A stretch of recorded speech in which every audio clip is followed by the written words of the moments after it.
Hello all, welcome to कमिता AI world. दोस्तों, ये पढ़ाते पढ़ाते अपने आप बंद हो गया था। मुझे पता ही नहीं चला कब बंद हो गया और मैं पढ़ाती गई और ये सारा मैंने लिख दिया।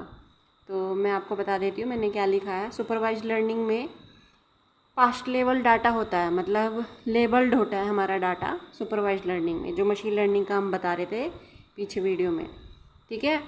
और अनसुपरवाइज्ड लर्निंग में और हमें सुपरवाइज्ड लर्निंग में आउटपुट जो होता है हमारा नोन होता है और डाटा जो है पास्ट लेवल डाटा हमारे पास पहले से होता है, वो लेबल्ड होता है डाटा, ठीक है। उसे सुपरवाइज्ड लर्निंग कहते हैं, ठीक है। और अनसुपरवाइज्ड लर्निंग में क्या होता है, क्लस्टरिंग टेक्निक का यूज़ होता है। और क्लस्टरिंग टेक्निक का मतलब उसमें अनलेबल्ड डाटा होता है, ठीक है। अनसुपरवाइज्ड लर्निंग में अनलेबल्ड डाटा होता है, डाटा हमारे पास लेबल नहीं होता है, ठीक है। और इसमें आउटपुट नॉन नहीं होता है, output not non unsupervised learning में। और reinforcement learning, semi supervised learning में, सेमी का मतलब होता है आधा, मतलब आधा सुपरवाइज्ड और आधा अनसुपरवाइज्ड, तो इसे सेमी सुपरवाइज्ड लर्निंग कहते हैं।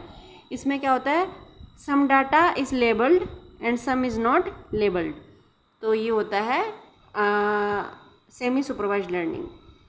तो ये मैंने सब बता दिया था और मैं पढ़ाते पढ़ाते वीडियो बंद हो गई मेरी। तो ये मैंने दोबारा से समझाया। अब आ जाते हैं हम डीप लर्निंग में। डीप लर्निंग जो किसका पार्ट होता है, मशीन लर्निंग का पार्ट होता है और as well as artificial intelligence का पार्ट होता है। और इस डीप लर्निंग में ही थोड़ा सा पार्ट हमारा डाटा साइंस का भी होता है, ठीक है। डाटा साइंस थोड़ा पार्ट डीप लर्निंग का भी इन्वॉल्व करती है, तो इसलिए हमें डीप लर्निंग पढ़नी बहुत ज़रूरी है। तो डीप लर्निंग में क्या होता है, इसमें मल्टी न्यूरल नेटवर्क आर्किटेक्चर हम देखते हैं। क्या देखते हैं, मल्टी मतलब बहुत सारे, न्यूरल नेटवर्क आर्किटेक्चर, फाइन।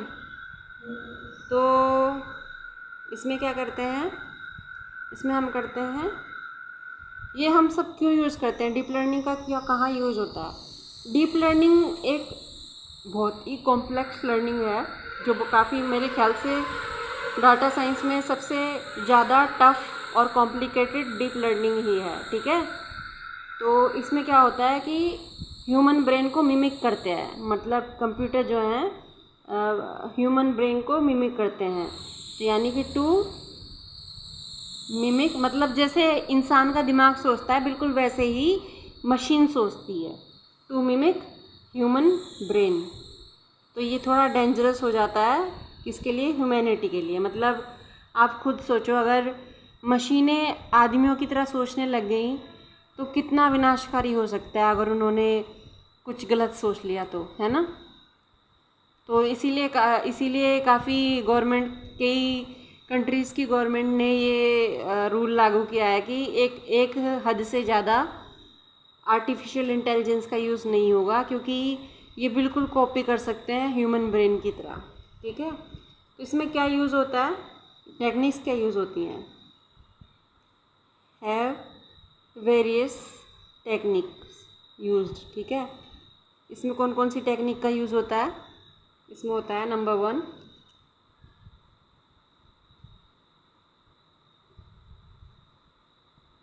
आपको दिख रहा है, हाँ, आर्टिफिशियल न्यूरल नेटवर्क, जिसे हम ANN भी कहते हैं। नंबर 2 होता है कन्वोल्यूशनल न्यूरल नेटवर्क, जिसे हम CNN भी बोलते हैं। नंबर 3 होता है रिकरेंट न्यूरल नेटवर्क, जिसे हम RNN भी बोलते हैं। और 4th हमारा जो होता है वो होता है ट्रांसफ़र लर्निंग। क्या होता है, ट्रांसफ़र लर्निंग। तो देखो इसमें डिफरेंस क्या होता है, मैं शॉर्ट में बता देती हूँ। आर्टिफिशियल न्यूरल नेटवर्क में जो डाटा होता है वो नंबर में होता है, ठीक है। किस में होता है, नंबर में।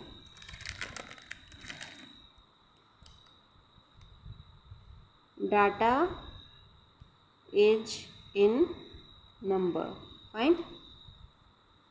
और कन्वोल्यूशनल न्यूरल नेटवर्क में क्या होता है, डाटा जो होता है, डाटा इमेज में होता है, मतलब हमारे पास इमेजेस फ़ोटो होती हैं जिससे हम CNN के माध्यम से